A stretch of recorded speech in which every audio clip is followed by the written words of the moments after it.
नमस्कार सभी दर्शकों का स्वागत है फिर से हमारे चैनल में। कल यूनियन बजट पेश किया गया और बजट के बाद काफी सारी चर्चा शुरू हो चुकी है काफी सारे न्यूज़ चैनल्स में, सोशल मीडिया में।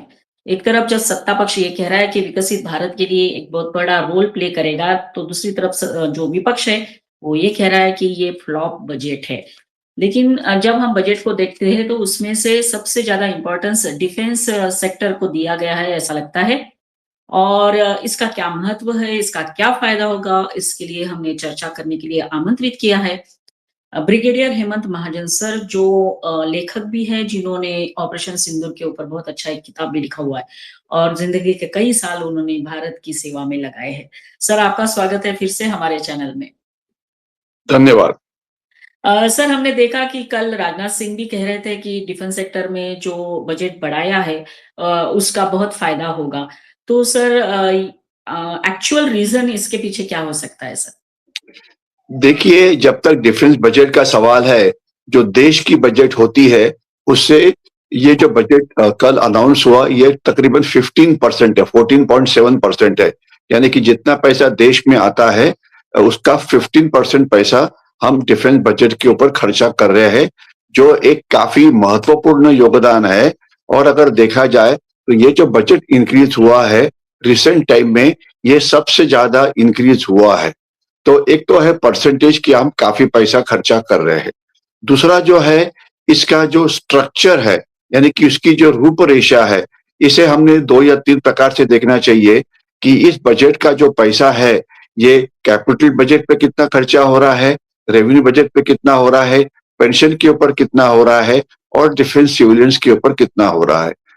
इसका जब एनालिसिस करते हैं तो ये नज़र आता है कि कैपिटल बजट आम तौर पे वो बजट है जो शस्त्र खरीदने के लिए इस्तेमाल किया जाता है, और इसमें जो इंक्रीज हुआ है, ये ऑलमोस्ट 19%, मुझे अभी एग्जैक्ट डेटा याद नहीं होगा, बट 19% से 19% आपका जो कैपिटल बजट, सॉरी 27% जो है, ये आपका कैपिटल बजट है, जो एक काफी बड़ा इंक्रीज है पिछले तुलना में। इसका मतलब एनालिसिस इसका ये है कि हम जो राफेल विमान खरीदना चाहते हैं, हम जो सबमरीन बनाना चाहते हैं नेवी के लिए, हम जो आकाश तीर नाम की सिस्टम जो आर्मी के लिए लाना चाहते हैं, ये करने में, इसको लाने में हमें मदद मिलेगी। हमेशा कैपिटल बजट का रेशियो अगर ज्यादा है तो मॉडर्नाइजेशन की स्पीड ज्यादा होती है।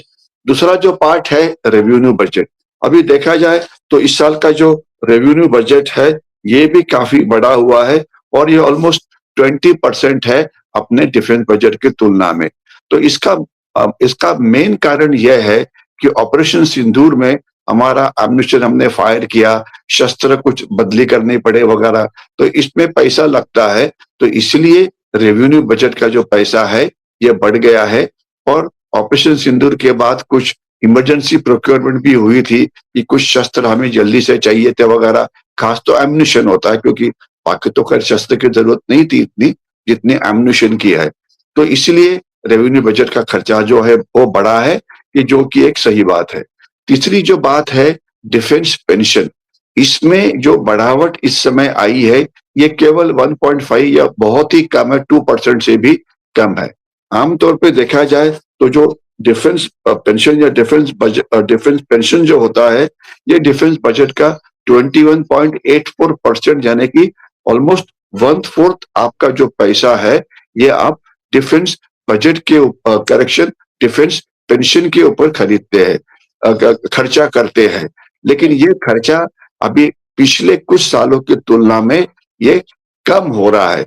इसका मतलब है पेंशन बजट ये कम हो रहा है, और उसका मेन कारण यह है कि हमने जो अग्निवीर नाम की जो सिस्टम शुरू की है, इसमें ये जो नए सोल्जर्स आते हैं, उनको वन टाइम कॉम्पेंसेशन मिलता है, उन्हें पेंशन नहीं मिलता। तो इसलिए पेंशन में गिरावट आ रही है, जो एक अच्छी बात है, क्योंकि जब पेंशन कम होता है तो आपका मॉडर्नाइजेशन के लिए पैसा जो है वो ज्यादा आपको मिलता है। इसके सिवाय जो नेक्स्ट चीज जो है इसमें यह है कि जो कॉम्पोजिशन है, आर्मी को कितना मिला, नेवी को कितना मिला और एयरफोर्स को कितना मिला, ये चीज हमने कंसिडर करनी चाहिए। और इसमें एक बात जो ध्यान में आनी चाहिए, वो ये कि अगर आप पिछले कुछ डिफेंस बजट देखिए, समझ लीजिए पिछले 10 साल के, तो उसमें आपको ये नज़र आता है कि आम तौर पे जितना डिफेंस बजट आपको अलॉट होता है, इतना बजट मिनिस्ट्री ऑफ डिफेंस खर्चा नहीं कर पाती। कारण अलग-अलग है, अलग बहुत कॉम्प्लिकेटेड रूल्स है वगैरह, और तकरीबन 5 से 5% टू 6% जो बजट आपको अलॉट हुआ था डिफेंस बजट में, वो लास्ट मिनट में मार्च के महीने में वापस किया जाता है। इसका अर्थ यह है कि आपको जो बजट अलॉट हुआ था, उससे आपने कम पैसा खर्चा किया, क्योंकि अलग-अलग कारणों के कारण। इस समय आपको ये नज़र आता है कि हमने हमारा खर्चा जो डिफेंस बजट का था, ये पूरा किया है। इसका मतलब है जो यूटिलाइजेशन ऑफ फंड्स है, जो अच्छे है। इसका मतलब है कि जो वेपन्स अंदर आते हैं, उनका जो मेंटेनेंस होता है, इसके ऊपर जो पैसा देना पड़ता है, वो हमने ज़्यादा एफिशिएंटली किया हुआ है। क्योंकि अगर आप अपने पैसे का इस्तेमाल सही नहीं करते हैं, तो ऑब्वियसली आपकी जो डिफेंस प्रिपेयर्डनेस है, ये अफेक्ट हो जाती है। तो ये इस टाइम पे ये खर्चा अच्छी तरह से किया गया हुआ है। और जब तक सवाल हम बात करें कि या जो अ, आर्मी, नेवी, एयरफोर्स की बजट है, तो आप देखेंगे आर्मी के अंदर, नेवी के अंदर, एयरफोर्स, सभी जगह के ऊपर आपका जो बजट है, ये बड़ा ही है। और आम तौर पे जो रिक्वायरमेंट आर्मी, नेवी, एयरफोर्स ने दी थी, वो अभी इस बजट में पूरी होने की अंदेशा है। आपको इसमें एक चीज़ और समझ में आनी चाहिए कि अभी इस समय हमें एक फ़ायदा और ये हो रहा है कि जो पैसा हमें मिल रहा है डिफेंस बजट के लिए, या खास तो कैपिटल बजट के लिए, उसमें से 80% पैसा जो है, वो मेक इन इंडिया के अंदर, हमारे देश के अंदर ही इस्तेमाल किया जाएगा। मैंने काफ़ी बार पहले बताया था, पहले क्या होता था कि 70% जो हमारी वेपन्स थी, ये बाहर से आती थी। मतलब हमने डिफेंस बजट किया तैयार, उसमें कैपिटल बजट है, समझ लीजिए बहुत थाउज़ेंड्स ऑफ करोड़्स का। तो ये जो थाउज़ेंड्स ऑफ करोड़्स का जो खर्चा हम कैपिटल बजट पे करते थे, वो पैसा देश के बाहर, या तो अमेरिका, इज़राइल, या जो इतर देश जहाँ से हम हमारा वेपन्स खरीदते थे, उनके पास चला जाता था। अभी इसमें से बहुत ही कम पैसा ये देश के बाहर जाएगा, और ऑलमोस्ट 70-80% जो पैसा है, ये देश के अंदर जो मेक इन इंडिया है, इसके अंदर खर्चा होने की उम्मीद है। तो इसका मतलब है हमारा पैसा हमारे देश में इस्तेमाल होने से रोजगार बढ़ेंगे, युवकों को और काम मिलेगा, पैसे का जो यूटिलाइजेशन है, ये एफिशिएंटली होगा वगैरह।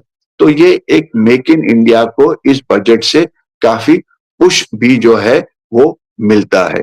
तो ये इस डिफेंस बजट के कुछ खासूसियत ये है कि जो आप मतलब जिसका हम अध्ययन कर सकते हैं, लेकिन इसके बावजूद और काफ़ी चीज़ें हैं कि जिसका असर हमारे डिफेंस पे पड़ता है या पड़ रहा है, उसके बारे में हम बातचीत करते हैं। जी सर। सर, आपने जैसे बताया कि काफ़ी सारे नई चीज़ें अभी आ सकती है, लेकिन सर क्या एक बहुत महत्वपूर्ण सवाल ये है कि हमारी बॉर्डर्स जो है वो बहुत ही जो देश है उनसे घिरी हुई है, जैसे पाकिस्तान, बांग्लादेश जो ट्रबल है हमारे लिए। तो वो सिक्योरिटी का ध्यान में रखते हुए भी सर बजट में बढ़ोतरी की गई है? डेफ़िनेटली की गई है। इसमें 2-3 मुद्दे बॉर्डर के बारे में हमने ध्यान में लेने चाहिए। एक तो आपको पता होना चाहिए कि बॉर्डर के ऊपर जैसे लीजिए Indo China border, Indian army के सिवाय वहाँ पे Indo Tibetan border police police भी तैनात है। और अगर आप देखेंगे, इस समय जो मिनिस्ट्री ऑफ होम अफेयर्स का जो बजट बढ़ा है, वो ऑलमोस्ट 9% से बढ़ा हुआ है। तो इसका फ़ायदा आर्म फोर्सेस को भी होता है, क्योंकि आईटीबीपी का भी जो बजट है, वो बढ़ा हुआ है। इसलिए चाइना सीमा की जो सिक्योरिटी है, ज़्यादा अच्छी हो सकती है। इसके सिवाय अगर आप देखेंगे, तो हमारी जो पाकिस्तान के साथ जो इंटरनेशनल बॉर्डर लगी हुई है, वहाँ पे बॉर्डर सिक्योरिटी फोर्स तैनात है। अभी उनका भी बजट बढ़ा हुआ है, तो ऑब्वियसली ये एक हमारे लिए अच्छी बात है, क्योंकि पाकिस्तान उनके मतलब उनके दिशा से ड्रग्स वगैरह ड्रोन की मदद से हमारे पास हमारे देश में भेजता है, तो उस पे रोक रख के हमारी सुरक्षा जो है ये सुधर सकती है। तो एक तो ये जो सेंट्रल आर्म पुलिस फोर्सेस है, खास तो 3 आर्मी के लिए इम्पोर्टेंट है, आईटीबीपी जो चाइना बॉर्डर के ऊपर है, बीएसएफ जो पाकिस्तान के बॉर्डर के ऊपर है, असम राइफल जो म्यांमार के बॉर्डर के ऊपर है, और इसके सिवाय एक और जो चीज है वो है बॉर्डर इंफ्रास्ट्रक्चर। अगर आपने देखा होगा बजट में अलग-अलग मिनिस्ट्री के बजट है जिसमें होम मिनिस्टर का भी बजट शामिल है, तो बॉर्डर इंफ्रास्ट्रक्चर को इम्प्रूव करने का जो बजट है ये काफी बढ़ा हुआ है। इसका मतलब क्या है? वहां पे रोड्स बन रहे हैं, ब्रिजेस नदियों के ऊपर आ रहे हैं, रेलवे लाइन अभी और आगे बढ़ रही है, और सबसे बड़ा फायदा मेरे ख्याल से तब होगा जब जो झोजिला पास है जो कश्मीर को लिंक करती है लद्दाख के साथ, अगर वो 12 महीने खुली रह जाए तो वहां पे जो हमारी डिफेंस प्रिपेयर्डनेस है ये बहुत ही अच्छी होगी। तो बॉर्डर इंफ्रास्ट्रक्चर में इंप्रूव होने से हमारी सेना एक जगह से दूसरी जगह पे जाना, उनके शस्त्रों को हिलाना, एम्युनिशन को हिलाना, बॉर्डर के ऊपर अच्छी तरह से निगरानी रखना, ये सब क्षमता बढ़ती है, और बॉर्डर इंफ्रास्ट्रक्चर को हम बड़े स्पीड के साथ बढ़ा रहे हैं, जिससे हमारी जो क्षमता है ये बढ़ जाती है। इसके अंदर एक और एक बजट हेड है जो है तो मिनिस्ट्री ऑफ होम के नीचे, लेकिन फायदा होता है इंडियन आर्मी को या भारतीय सेना को। वो है, उसका नाम है बॉर्डर विलेजेस। बॉर्डर विलेजेस का मतलब ये है कि हमारी जो बॉर्डर है, इंडो चाइना बॉर्डर लीजिए, इंडो पाकिस्तान बॉर्डर लीजिए, वहां पे जो पहली हमारी विलेजेस जो बॉर्डर के ऊपर थी, वो अभी अलग-अलग कारणों से वो सब वहां रहने वाले लोग ये पीछे आए हैं, क्योंकि वहां पे इंफ्रास्ट्रक्चर ठीक नहीं था, इलेक्ट्रिसिटी नहीं थी, जो चीजें लगती है रहने के लिए वो नहीं था, रोजगार नहीं था, और हमारी बॉर्डर एरिया में हमारी लोक संख्या कम होने के कारण जो सेना को जो ये जो बॉर्डर एरिया के जो लोग होते हैं, ये आँख और कान का काम करते हैं सेना का। तो वही नहीं है, तो आपकी निगरानी उस इलाके में काफ़ी कम हो जाती है। तो अभी गवर्नमेंट ऑफ इंडिया 650 या 700 बॉर्डर विलेजेस को अलग-अलग बॉर्डर्स के ऊपर, खास तो Indo China border, Indo Pakistan border, वहाँ पे बसा रही है, जिससे उस इलाके में हमारी लोक संख्या बढ़ेगी, हमारे लोग बढ़ेंगे, जिससे हम उस इलाके के ऊपर जो ध्यान रखना है, वो ज़्यादा अच्छी तरह से कर लेंगे। तो ये बॉर्डर विलेजेस का वहाँ पे आना, ये एक बहुत ही अच्छी बात है। और इसमें मैं एक और मुद्दा डालना चाहूँगा, वो तो बजट तो है मिनिस्ट्री ऑफ होम अफेयर्स का, लेकिन फ़ायदा है आर्म फोर्सेस को, वो है कि जो हमारा इंटेलिजेंस का जो बजट है, ये बहुत ज़्यादा बढ़ा हुआ है। इंटेलिजेंस का इंटेलिजेंस एजेंसीज़ कौन है?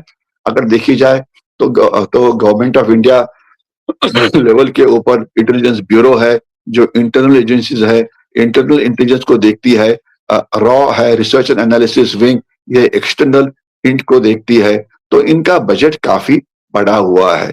हमेशा बोला जाता है कि intelligence is the first line of defence. अगर आपका इंटेलिजेंस अच्छा है तो आप सही शस्त्र का इस्तेमाल करते हुए शत्रु को बर्बाद कर सकते हैं। और उसका एक एग्जाम्पल दिया जाए कि हमने जो ट्रेनिंग कैंप जो टारगेट किए थे ऑपरेशन सिंदूर के अंदर पाकिस्तान के 14, वो हमारा इंटेलिजेंस इतना अच्छा था कि बिल्कुल सही जगह उन्होंने बताई कि कहाँ वो लोग हैं, वहां पे मिसाइल्स और ड्रोन्स फायर किए गए, जिससे जो दहशतवादी थे उनका काफी नुकसान हुआ। तो इंटेलिजेंस में बहुत सारी चीजें शामिल होती है। एक तो कुछ आपको अलग-अलग प्रकार की टेक्निकल इक्विपमेंट लानी पड़ती है कि शत्रु का जो रेडियो कम्युनिकेशन है, मोबाइल कम्युनिकेशन है, उस पे नजर रखे, शत्रु की साइबर बाउंड्रीज का ऊपर ध्यान दे। इसके सिवाय मैन पावर ट्रेनिंग ये भी इसमें शामिल होता है। इसके सिवाय आपको जो सोर्सेस कल्टीवेट करने पड़ते हैं बॉर्डर के उस तरफ वगैरह, उसमें पैसा खर्चा होता है। अगर आप देख रहे होंगे तो एक न्यूज़ बड़ी रेगुलरली आ रही है मीडिया में, हर 1 महीने के बाद 1 आध 2 दहशतवादी जो पाकिस्तान में है, वो अचानक मारे जाते हैं। कौन मारता है ये किसी को पता नहीं है, लेकिन fact of the matter is कि 17-18 बड़े दहशतवादी ये पाकिस्तान के अंदर मारे गए। मतलब आपको हर टाइम के ऊपर ऑपरेशन सिंदूर लड़ने की जरूरत नहीं है, और भी कुछ तरीके आपके पास है। मैं उसके ऊपर ज्यादा डिटेल में नहीं बोलना चाहूंगा, लेकिन बात यह है कि जब इंटेलिजेंस ब्यूरो का बजट बढ़ता है तो हमारी इंटेलिजेंस की क्वालिटी बढ़ती है, जिससे हम हमारे देश का जो संरक्षण है ये ज्यादा अच्छी तरह से कर सकते हैं। वर्षा जी। जी सर। और सर रिसर्च और उसके लिए भी शायद इसमें जो है प्रावधान किया गया है, जैसे कि काफी सारे रिसर्च भी होते हैं डिफेंस सेक्टर में। तो सर इसका फायदा होगा हमारे जैसे डीआरडीओ जैसे हमारे पास जो संस्था है। देखिए, R&D, रिसर्च एंड डेवलपमेंट का जो बजट है, अ, वैसे देखा जाए तो जो DRDO का मतलब जो काम रहा हुआ है, इतना सेटिस्फैक्टरी नहीं रहा हुआ है। लेकिन बात यह है कि हमारे काम को हमें इम्प्रूव करना ही पड़ेगा, और आम तौर पे माफ करिए, जो हाई एंड टेक्नोलॉजी होती है वो देने के लिए आपके मित्र राष्ट्र भी तैयार नहीं होते हैं। तो इसलिए क्रिटिकल टेक्नोलॉजी जो दूसरे मित्र देश आपको नहीं दे रहे हैं, वो अगर हम भारत में बनाए तो हमारे लिए वो ज्यादा अच्छा होता है। तो इसीलिए ये जो R&D का जो बजट है ये हमेशा बढ़ाते रहना जरूरी है। काफी टाइम पे रिसर्च के लिए समय लगता है, क्योंकि जो बेस्ट ब्रेन्स है वो नहीं मिल रहे हैं आपको, जो है वो थोड़े इतने अच्छे नहीं है जितने चाहिए। तो उसमें एक चीज मैं बीच में यहाँ पे ऐड कर सकता हूँ कि अभी ये जो अमेरिका के राष्ट्रपति है डोनाल्ड ट्रंप, उन्होंने जी नारा दिया हुआ है कि मैं भारत को ग्रेट बनाने वाला हूँ, और जो भारतीय वहां पे जा रहे हैं उनको वो वहां से भगा रहे हैं, H1B वीजा नहीं दे रहे हैं, इलीगल इमिग्रेंट्स को पकड़ रहे हैं। इसके सिवाय जो लीगल भी है वो काफी तंग हो रहे हैं। तो काफी सारे भारतीय जो अभी अमेरिका में है और कुछ यूरोप के अंदर भी है, वो यहाँ पे वापस आ रहे, कुछ आ गए हैं और कुछ वापस आने का सोच रहे हैं। यानी कि रिवर्स ब्रेन ड्रेन ये शुरू हो गया है। तो मैं ये बोलना चाहूंगा, आमतौर पे ये जितने भारतीय यूएसए में थे ये सभी बहुत ही होशियार लोग थे। कोई एआई में था, कोई माइक्रोसॉफ्ट में था, कोई गूगल में था, कोई ये जो डिफेंस एजेंसीज है, जैसे कि एरोस्पेस ये है, ये जी वगैरह है, इसके अंदर था। तो ये जो ब्राइट भारतीय जो आ रहे हैं, इनको अगर हम थोड़ी सी एक स्कीम तैयार करें कि जो जिस क्षेत्र में उनका प्रभाव था, जिस क्षेत्र में वो एक्सपर्ट माने जाते थे, तो अगर उनका इस्तेमाल हम कर सकते हैं तो जाहिर है कि इसका फायदा हमें ये होगा कि वर्ल्ड क्लास मैन पावर अगर हमारे पास आती है तो हमारा रिसर्च एंड डेवलपमेंट का जो स्पीड है ये आगे बढ़ सकता है। तो शायद जैसे सरकार मेडिकल टूरिज्म के लिए सरकार ने एक प्लान बनाया हुआ है, मुझे लगता है कि सरकार ने एक और प्लान बनाना चाहिए। ये जो रिवर्स ब्रेन ट्रेन हो रहा है उनको अलग अलग जो फ्रंटियर टेक्नोलॉजी के क्षेत्र है वहां पे इस प्रकार से एब्सॉर्ब किया जाए। अच्छा अच्छा। जी सर। सर मेरा एक आखिरी सवाल आपसे ये होगा कि सर क्या आने वाले दिनों में हम चाइना के साथ मुकाबला कर पाएंगे सर। देखिए, चाइना के साथ मुकाबला करना, अभी अभी भी हम चाइना के साथ मुकाबला बिल्कुल कर सकते हैं, इसमें कोई डाउट नहीं होना चाहिए। चाइना के साथ जो हम कर रहे हैं उसे बोला जाता है मल्टी डोमेन वॉर।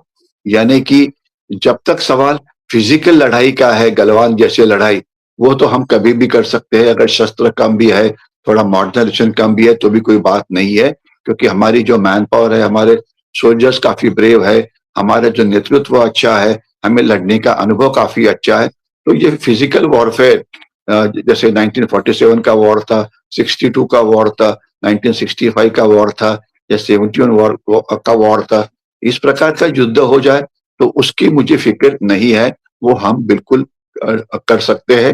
अर्थात मॉडर्नाइजेशन की स्पीड तो बढ़नी चाहिए, लेकिन जो इतर क्षेत्र में जो लड़ाई हो रही है उस क्षेत्र में हमें प्रगति करनी चाहिए। ये नॉन मिलिट्री फील्ड्स है, जैसे कि इकोनॉमिक वॉर, इसे हमारी इकोनॉमी चाइना से आगे जानी चाहिए। साइबर वॉरफेयर, साइबर वॉर का थोड़ा काम आर्मी भी करती है, लेकिन काफी सारा काम बाहर भी है। स्पेस वॉरफेयर, ये थोड़ा बाहर हो जाता है।